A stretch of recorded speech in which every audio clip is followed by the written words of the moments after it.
up on Arirang News. For the very first time, the South Korean government unveils details of North Korea's dire human rights abuses to the public. The 400-page report contains shocking testimonies, such as public executions of minors and pregnant women.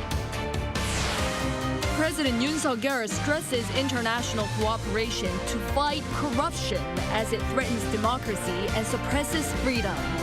His remarks come at the Summit for Democracy session held in Seoul, where he pledged support worth some $100 million for democratic development projects in the Indo-Pacific region.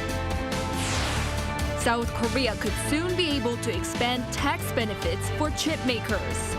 Today, the National Assembly passed the so-called K-Chips Act, a bill that gives more tax incentives to companies making investments in chips and other strategic industries.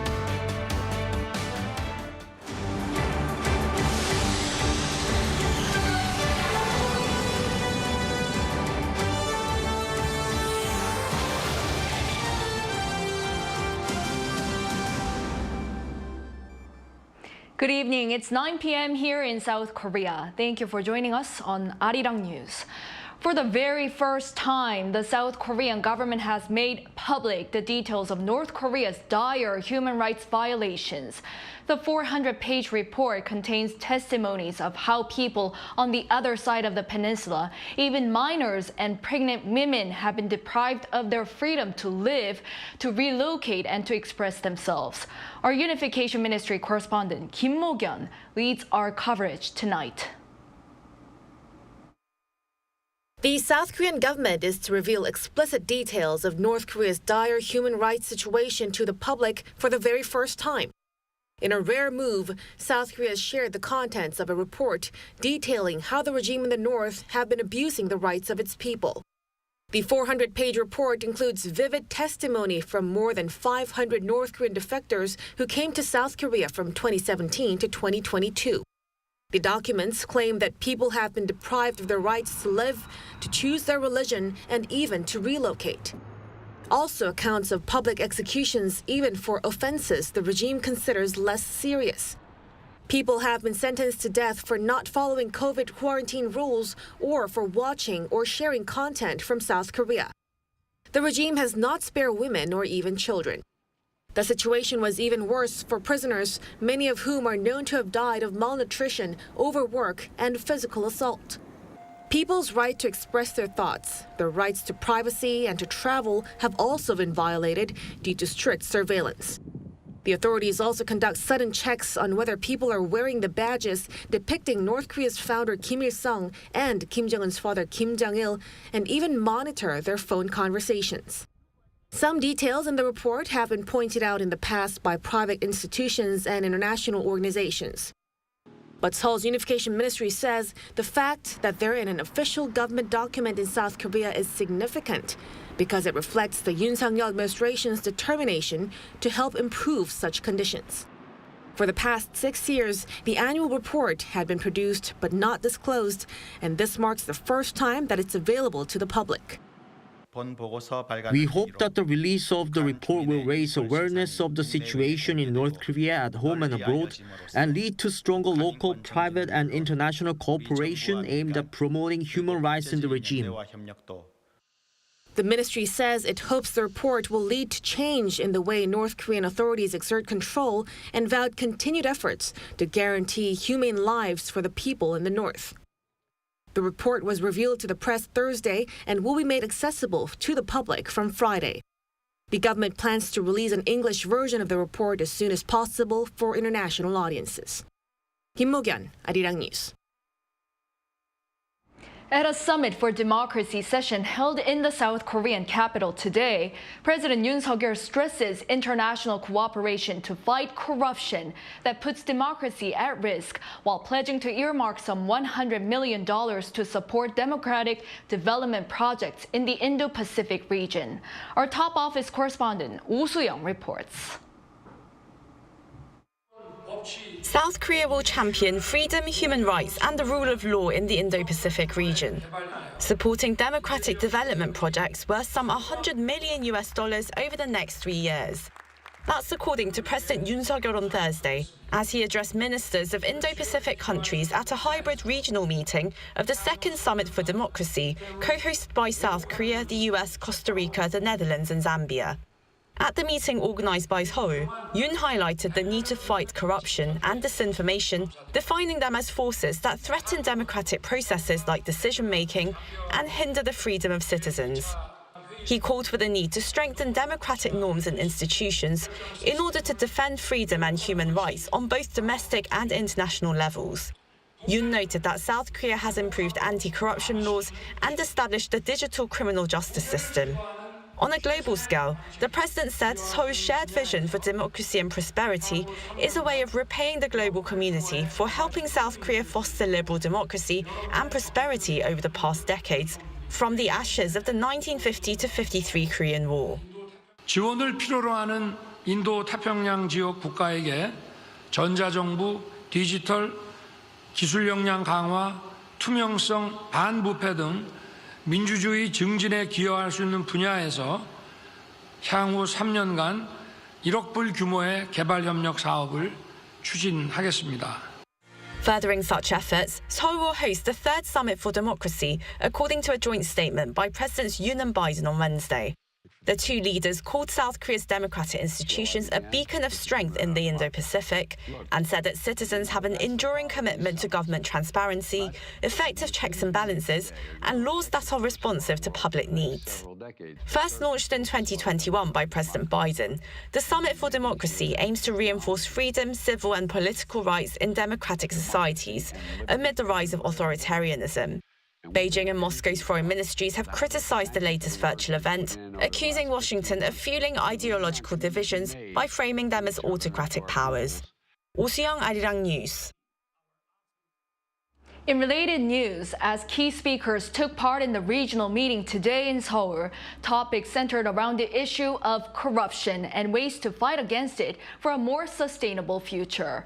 Our foreign affairs correspondent Bae-eun-ji takes a closer look. International cooperation for anti-corruption, as well as the role of civil society and the private sectors. Discussions on those topics were held in Seoul on Thursday under the theme of challenges and progress in addressing corruption. South Korea hosted a regional meeting of the Second Summit for Democracy, and in separate interviews with Arirang News, key speakers at the event stressed that tackling corruption requires cooperation from both the public and private sectors. Peter Eigen, the founder of Transparency International, a global civil society organization leading the fight against corruption, said what's important is basic consensus and basic trust towards each other. And for that we need this triangle of good governance, with government, civil society and private sector working together. When asked about the situation in South Korea, he said the country appears to be on a relatively good path. Here in Korea, I have the sense that the government was always interested to interact with civil society, and therefore Korea is on a very good path, while other countries resist this kind of interaction with civil society, and therefore they suffer from it. Thomas Stelzer, the dean of the International Anti-Corruption Academy, said the international community already knows what to do to prevent corruption, as it has adopted the United Nations Convention Against Corruption, and said now is the time to implement them. Criminalize corruption, build strong normative systems, exclude impunity, and implement those measures. Make corruption expensive, so that possible perpetrators cannot rely on getting away with corruption. Bae-eun-ji, Arirang News. Following the resignation of President Yoon's National Security Advisor, Kim Sung-han, his replacement, Tae-yong, began his tenure this morning with less than a month to the South Korea-US summit. Our presidential office correspondent, Kim Do-yeon, has what this means. President Yoon Suk-yeol's newly appointed National Security Advisor, Tae-yong, said he feels great responsibility as he takes on the role at such a critical time. This came as he started his new role on Thursday. I believe the Yoon administration has laid a good foundation for its goal of Korea becoming a global pivotal state. My role will be to build on that foundation to finish the goal of the Yoon administration. Cho emphasized that to achieve this goal, the whole presidential office, not only the National Security Office, has to work together as one team. His appointment was announced just moments after National Security Advisor Kim Sung-han had resigned on Wednesday, and so the position that oversees a nation's overall policy in diplomacy and security was only vacant for a brief moment. The change of National Security Advisor comes less than a month before President Yoon's state visit to the U.S. While there's a lot on Cho's plate with little time left, Cho offers extensive experience in Seoul-Washington relations. In fact, Cho served as Yoon's first ambassador to the U.S. and had the role of speaking on behalf of South Korea while Washington was working on passing its Inflation Reduction Act and Chips and Science Act.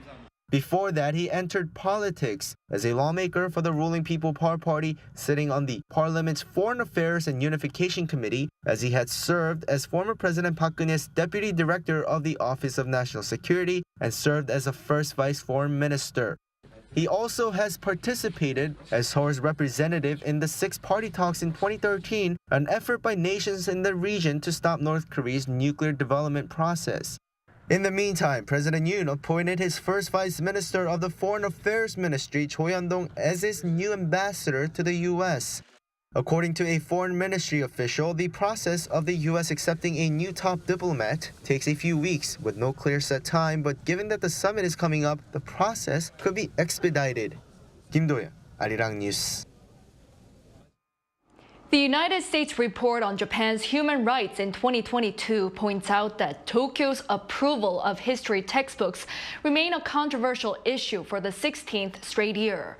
The U.S. State Department's annual report states that this is the case particularly in its treatment of the country's 20th century colonial and military history as it has been in years past. It says the Education Ministry guidelines include the principle that textbooks should align with the government's official stance on issues. The report also noted that textbooks failing to meet the guidelines are not authorized and are not available for use. Earlier in the week, Japan yet again approved the publication of textbooks that contain either false or misleading claims about key territorial and historical issues between Seoul and Tokyo. South Korea will not be importing seafood from Fukushima. That's according to the presidential office on Thursday, saying there is no change in the government's position that public health and safety is the top priority when it comes to importing Japanese seafood products. This comes after Japanese media reported that Prime Minister Fumio Kishida had asked President Yoon Suk-yeol to lift Seoul's restrictions on imports of Fukushima seafood during their summit talks earlier this month. Sankei Shinbun reports that no progress has been made since that discussion. The South Korean government has banned imports of marine products from 8 Japanese prefectures, including Fukushima, and 27 agricultural products from 14 prefectures since the Fukushima nuclear power plant accident in 2011. President Yoon Suk-yeol, speaking Thursday with U.S. Trade Representative Catherine Tai, reiterated South Korean chipmakers' concerns about the U.S. Chips and Science Act, which pressures them to disclose sensitive information. Yoon, however, also praised the recent new guardrails announced regarding the Chips Act because they resolved some uncertainties for Korean companies. Tai responded that the U.S. is seriously considering the concerns raised by South Korean companies regarding both the Chips Act and the Inflation Reduction Act. She also added that she hopes to achieve a recovery in the supply chain together with Seoul and other American allies. On Thursday, the National Assembly passed a series of legislation that'll bring about new changes in the near future. One of the acts is the so-called K-CHIPS Act, which will hopefully help the semiconductor industry. Our political correspondent Lee Si-hoo reports. The National Assembly at its plenary session on Thursday passed the so-called K-CHIPS Act, largely aimed at bolstering the local semiconductor industry. It is an amendment to the Act on Restriction of Special Taxation and raises the tax deduction rate for conglomerates and medium-sized businesses in selected tech industries from the current 8% to 15%. For smaller businesses, the rate rises to 25% from the current 16%. It also calls for more tax deductions for research and development expenditures for the selected industries. We must officially designate sectors such as semiconductors, secondary cell batteries, vaccines, and displays as nationally strategic technology sectors and work to strengthen their competitiveness through the tax credit. While there were some opposing views, this is a tax reduction that favors big conglomerates and throws tax money at big chip companies. The amendment passed 179 to 13 with 39 abstentions.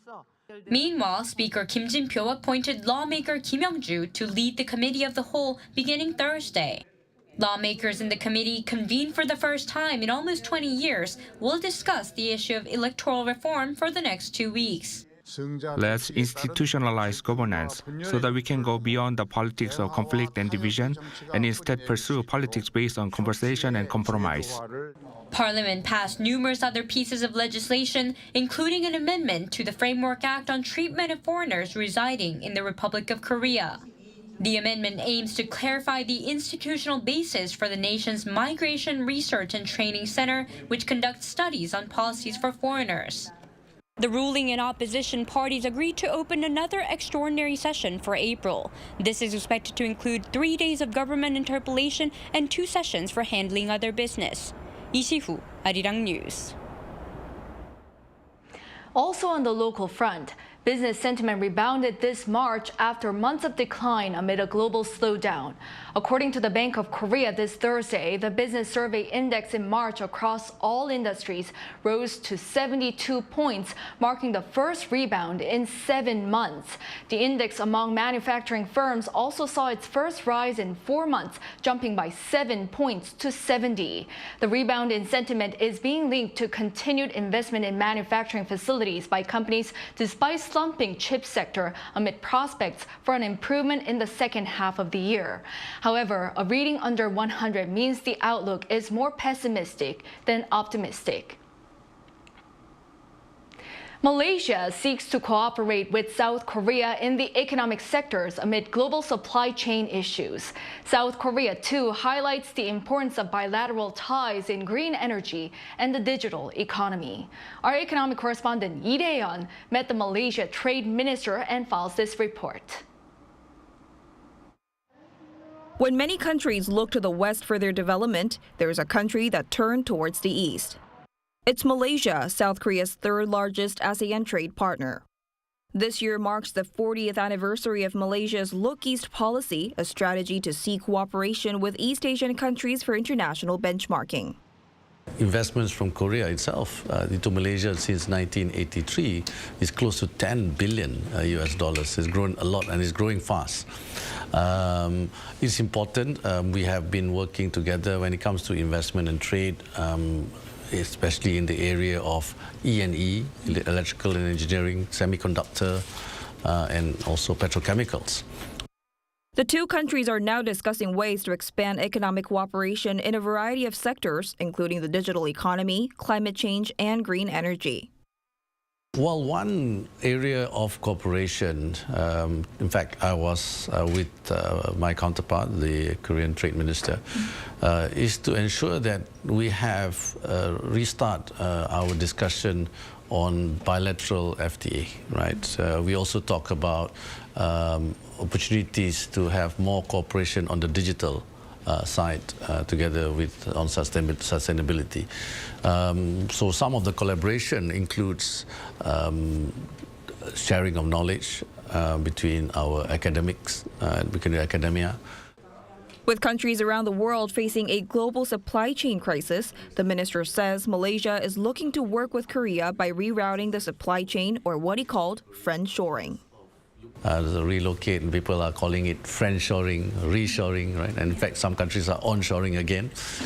So Malaysia and a few other countries in Southeast Asia, because of our neutral stance, will be able to benefit and leverage our position both politically and geographically to get some of the supply chain to Malaysia.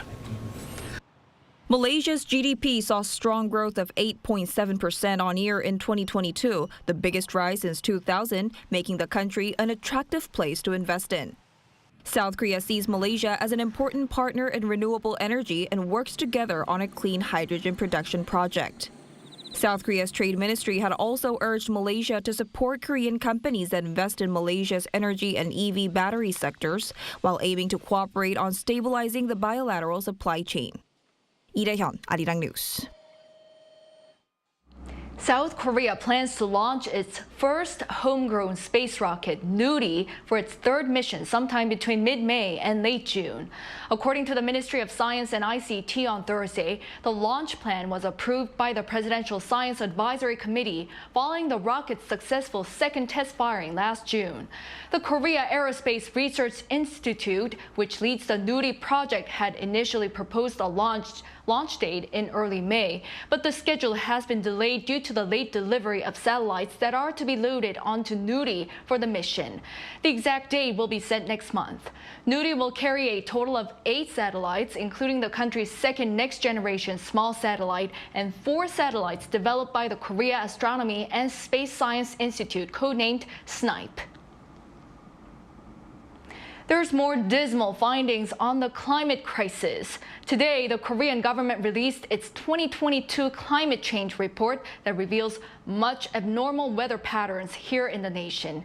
Kim Hyun-sung has more. Abnormal weather swept the Korean peninsula last year. This from the 2022 climate change report released by South Korean ministries on Thursday. The southern region saw the longest drought in almost 5 decades that stretched longer than 227 days. The central regions saw downpours of rain, recording roughly 100 millimeters per hour. Heat waves struck the country, causing the capital area to see its first tropical summer in the month of June, much earlier than normal. And sea levels rose to their highest since 1993, with water temperatures hitting a record high since 1982. Casualties also rose. 5 typhoons hit the peninsula and killed 28 people and resulted in 2 people going missing. That's almost twice the average taken from the past 5 years. The heat killed 9 people, with more than 1,500 people suffering from heat-related illnesses like a heat stroke. The root cause of all this can be attributed to the greenhouse gases emitted since the Industrial Revolution. Climate change doesn't just cause temperatures to rise, but also changes wind and water temperatures and causes a mix of different reactions. The head of the Korea Meteorological Administration said in the report that this has shown the seriousness of climate change, and it is now closer to a climate crisis. He added that the KMA will do its best to reinforce its role in monitoring and predicting weather. Kim Hyun-sung, Arirang News.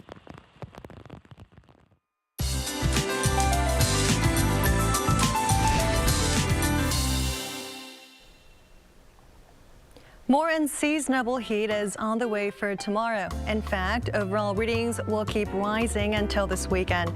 Maximum temperatures in Seoul will be topping out at 23 degrees Celsius tomorrow. This is what we normally see in late April. But with a significant rise in the daytime readings, temperature gaps will stay wide. Make sure to dress in layers and be careful not to catch a cold. Warmer daytime conditions will bring more fine dust particles from overseas. Expect fine dust concentrations to stay high for western regions, including here in Seoul. Also, all the coastlines surrounding the peninsula will see dense layers of fog. Keep in mind that fishing and boating may be dangerous as visibility will drop significantly. Under sunny skies, Seoul will be starting off at 7 degrees. Highs in Seoul will get up to 23 degrees, Gwangju 26, Daegu and Gyeongju will be reaching 25 degrees. And for next Tuesday, nationwide showers are in the forecast. It's all for now, and here are the weather conditions around the world.